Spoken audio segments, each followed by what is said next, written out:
This is a wisdom nugget from earlier today from Rob Rowe of Sentinel Apologetics. So my answer is, whatever God is, he starts with his creation.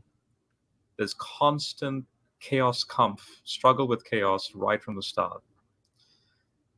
Actually, how I see the Old Testament story is what Michael Heiser calls it, and that is what's called the Deuteronomy 32 worldview.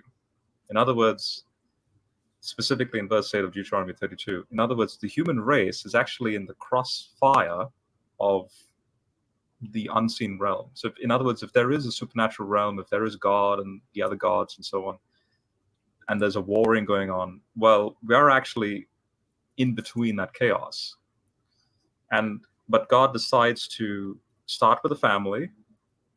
So notice the Bible story starts with the family in Genesis 1, and it actually ends with the family in Revelation 22. In between, it's God constantly trying to salvage, and that's where you get the word salvation from, salvage his family, his images, where he ontologically joins himself, hence the Logos incarnation. He joins his ontology with the creation in order to then cause theosis, to cause glorification.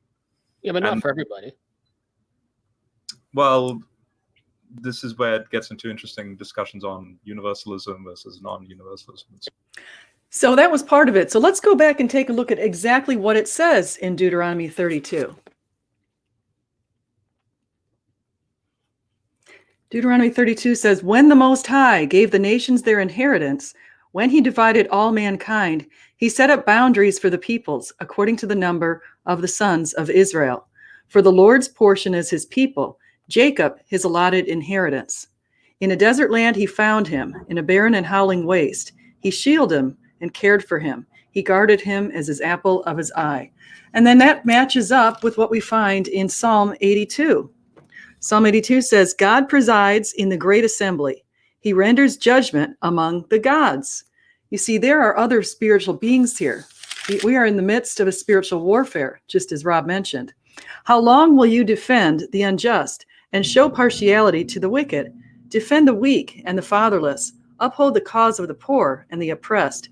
Rescue the weak and the needy. Deliver them from the hand of the wicked. The gods know nothing. They understand nothing. They walk about in darkness. All the foundations of the earth are shaken. I said, you are gods. You are all sons of the Most High, but you will die like mere mortals. You will fall like every other ruler. Rise up, O God, judge the earth, for all the nations are your inheritance." And so Jesus did rise up, and he did judge the earth. Everything has been given back to him. And we saw what happened on the cross. At Calvary, God reconciled his perfect mercy, justice, and love. And Jesus sacrificed himself for the sins of salvation. He took on all of our sins, and he died for us. And he came back after 3 days. And then at Pentecost, Jesus called out to his disciples to go out to all nations and reclaim the lands from these gods who had had authority over them up until that point. Thank you so much. I hope you enjoyed. Please like, subscribe, and do come again.